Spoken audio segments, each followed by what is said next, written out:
মোৰ নাম আমিৰুদ্দিন। মই আজি প্ৰায় 5 তাৰিখে মুৰাজাৰ থানাত এটা কেছ কৰিছিলোঁ।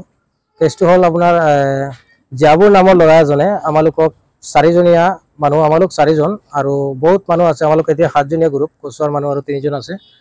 গোটেইজনক বোম্বাই লৈ গৈছে, বিদেশত ভিছা দি পেলাই বিদেশত লৈ যাবলৈ কাৰণে। পিছত বোম্বাই লৈ গৈ পেলাই আমালোকক ফ্ৰড কৰিছে। সি ভিছা দিয়া নাই। ভিছা দিয়াৰ পৰ বহুত পইচা নিছে, 2,52,000 টকা নিছে আৰু আমালোকৰ পাছপোৰ্ট নিছে। সি ষ্টাম্পিং কি কৰিব, কিবা কাম কৰিব পাছপোৰ্টৰ, ভালকে নাজানো এইবিলাক। পিছত এনেকে আমি 27 ডেজ আছিলো বোম্বাই থাকোতে। পিছত আমাক ফ্ৰড ভিছা এখন দিছিলে। ফ্ৰড ভিছা এখন আমাৰ লগত আছে। ফ্ৰড ভিছা মই দেখি পেলাই তাক পইচা যিকে দিছো আৰু দিয়া নাই, মই ষ্টপ দি দিছো। এইটো ফ্ৰড ভিছা। ফ্ৰড ভিছা দেখি পেলাই আমি চেকিং কৰি দেখিলো এখন ফ্ৰড ভিছা হয়, এখন বেলেগৰ ভিছা। আমি বোম্বাই যোৱাৰ 2 মাহ আগতে এইবিলাক মানুহজন গুচি গ'ল, সৌদি আৰবলৈ গ'লগৈ। পিছত তাৰ লগত কথা পতা হ'ল। কথা পতা হোৱাৰ পিছতে গম পালো সি দালাল বুলি। সি এনেকে মানুহক টকাই বুলি গম পালো। গম পাই পেলাই আমালোক 4জন তাক ক'লো যে আমালোকৰ আৰু যাবলৈ মন নাই, তুমি এনেকে ঠকি আছা। যাবলৈ যদি আমাৰ মন আছে সোনকালে আমালোকক ভিছা দিয়া হ'লে যাম। সি কৈছে আৰু ভিছা দিব নোৱাৰো, আমি তেনেকেই কৰো আৰু মোৰ লগত যোনে লাগে তাৰ লাইফটো একদম শেষ কৰি দিওঁ। মই তেনেকেই কৰো, মই ভিছা নিদিওঁ আৰু পইচা তহঁতে দে পাৰিলে, নহ'লে মই এনেকে কৰিম। আৰু তহঁতে কি কৰিবি এতিয়া, থানাত যাবি, কেছ কৰিবি, কৰিলো, একো অসুবিধা নাই। মোৰ গাঁৱত এনেকুৱা কোনো মানুহ নাই আমাৰ বিচাৰ কৰিবৰ কাৰণে। আমি এপাক তাৰ এদিনাখন গাঁৱত গৈ আহিছো, আমালোক গোটেই মানুহজন মিলি প্ৰায় 14জন মানুহ গাঁৱত গৈ পেলাই বিচাৰ দিছো। মানুহে কৈছে তাৰ বিচাৰ কৰিবলৈ কোনো নাই, বিচাৰ কোনোৱে নকৰে তাৰ বিচাৰ। পিছততো আৰু কোনোৱে নকৰে যদি তো আমি আইনৰ সহায় লৈছো। আমি 5 তাৰিখে মুৰাজাৰ আৰক্ষী চকীত কেছ কৰিছো। আজি 14 তাৰিখ, এতিয়ালৈকে কোনো ৰেছপন্স পোৱা নাই, কেছৰ একো পোৱা নাই। মোৰ নাম মুজাহিদুল ইছলাম, মোৰ ঘৰ কচুৱা চানখোলাত। মোৰ দাদা সৌদিত থাকে, তাৰ লগতে এটা মানে ইমৰান নামৰ এজন ল'ৰা আছিল। সি বোলে সৌদি নিয়াৰ নামত কিবা ভিছা দিয়ে। ভিছা দিয়াৰ পিছত মানে আমাক ফোন কৰিলে, মই মানে ভাল ধৰণৰ ভিছা দিওঁ, সৌদি নিউ মানুহক আৰু ভাল কামত লগাওঁ। এইটো কৈ পেলাই কামাই মানে ফচাই পিনি তাৰপিছত আমাক আমি তিনিজন মানুহক মানে মুম্বাইলৈ যোৱাৰ পিছত মেডিকেল কৰোৱাৰ পিছত মানে সি 10 দিনৰ ভিতৰত মানে ভিছা দিব বুলি কৈছে। তাৰপিছত 10 দিনৰ ভিতৰত ভিছা দিয়াৰ নামত আমাৰ পৰা ধন লুটিছে 2,55,000 টকা। ধনখিনি দিয়াৰ পিছত সি মানে ফাং ফুং কৰি আছে, ভিছা নিদিয়ে। আমি 3জন আছিলো আৰু নগাঁৱৰ 2,55,000 টকা দিছো ইমৰানৰ দেউতাকৰ একাউণ্টত। সিহঁতে মানে 4-5জন মান এটা গেং আছে। এই গেংটোৰ মূল অধিনায়ক হ'ল মানে ইমৰান, আৰু 2 নম্বৰ আছে শামছুদ্দিন, 3 নম্বৰ শহীদুল আলম, 4 নম্বৰ জিয়াবুৰ। জিয়াবুৰ হে মুম্বাইত থাকে, সি মেডিকেল কৰায়। আৰু তাৰ মানে মেডিকেল কৰোৱাৰ পিছত মানে তাৰ এইটোৱে কাম, সি মেডিকেল দিয়াৰ পিছত মানুহক কিবা ফুচলাই মানে পইচাখিনি ল'ব পাৰে, সেইটোৱে কাম তাৰ।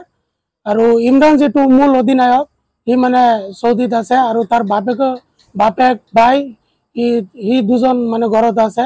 সিহঁত 2জন মানে ঘৰত থাকি পেলাই পইচাখিনি আত্মসাৎ কৰি আছে।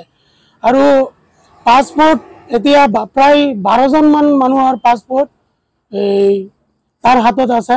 এতিয়া আমি 7জন মান ইয়াত আহিছো। 7জন মানুহ অলৰেডি আমি একলগে গোট হৈ পেলাই মুৰাজাৰ থানাত এজাহাৰ এটা দিছো। আৰু এতিয়ালৈকে আমি কোনো ব্যৱস্থা পোৱা নাই। মুৰাজাৰ থানাৰ OC ছাৰে এতিয়া কিবা আমাক সহযোগিতা কিবা কৰিব। আৰু আমি এইটো আহ্বান জনাওঁ হোজাই জিলাৰ প্ৰশাসনক আৰু মুখ্যমন্ত্ৰী ডক্টৰ হিমন্ত বিশ্ব শৰ্মাক, মানে আমাক ন্যায় বিচাৰি আছো। আমাক পইচা আৰু পাছপোৰ্টখিনি ঘূৰাই দিব লাগে। আৰু আমাৰ পাছপোৰ্টখিনি যে ইমৰানে মুম্বাইত জব্দ কৰি ভিডিঅ' বনাই পঠাইছে, আৰু এতিয়া পাছপোৰ্ট দিয়াৰ নামত মানে কৈ আছে ধন বিচাৰি আছে। 1 লাখ টকা এটা পাছপোৰ্ট, নহ'লে পাছপোৰ্টখিনি জ্বলাই ভিডিঅ' বনাই দি দিব আমাৰ হাতত। হয়, আজি এইসকল যুৱক আমাৰ হোজাই জিলাৰ বা নগাঁৱৰ কিছুমান যুৱকে জাতীয় সংগ্ৰামী সেনা অসমৰ অফিচলৈ আহিছিলে।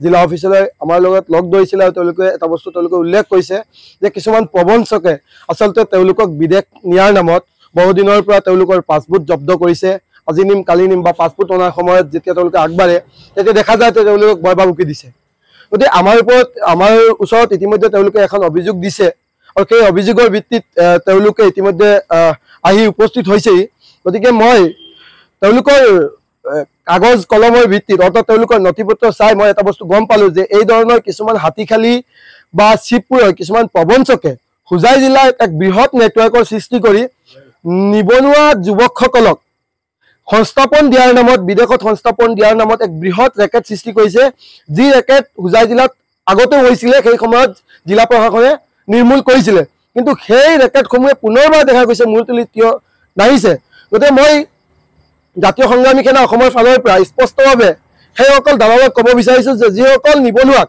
আজিৰ দিনটোত তুমি লেফ্ট ৰাইট কৈ আছা সেইসকল নিবনুৱাক অতি শীঘ্ৰে তেওঁলোকৰ পাছপোৰ্টখিনি তুমি নিজৰ দি তেওঁলোকৰ যি টকা পইচা লৈছিলা সেইখিনি বাপতিটো সুলভ হিচাপে তুমি ঘূৰাই দিয়া অন্যথাই মই জিলা প্ৰশাসন তথা মূৰায়তনৰ ভাৰপ্ৰাপ্ত আৰক্ষী বিষয়াক মই অনুৰোধ জনাব বিচাৰিছোঁ যে আমি জাতীয় সংগ্ৰামী সেনা অসমৰ ফালৰ পৰা স্পষ্টভাৱে ক'ব বিচাৰিছোঁ যে জিলাখনৰ কোনোবা নিবনুৱা যুৱকৰ লগত যদি কোনোবা তক প্ৰবঞ্চনে এনেধৰণৰ কাৰ্য সংগঠিত কৰে তেতিয়াহ'লে পৰৱৰ্তী সময়ত জাতীয় সংগ্ৰামী সেনা অসমে ইয়াৰ বিৰুদ্ধে মাত মাতিব আৰু অনাগত দিনত তেওঁলোকক আমি সকীয়াই দিব বিচাৰিছোঁ যে তেওঁলোকে কোনো পৰ্যায়তে নিবনুৱা লোকসকলক বা নিবনুৱা যুৱকসকলক তক প্ৰবঞ্চনাৰে তেওঁলোকৰ টকা বা পাছপোৰ্টখিনি তেওঁলোকে এনেধৰণে জব্দ নকৰে যিকোনো খবৰৰ বাবে যোগাযোগ কৰক 7099017330 অথবা 7099017390 নম্বৰত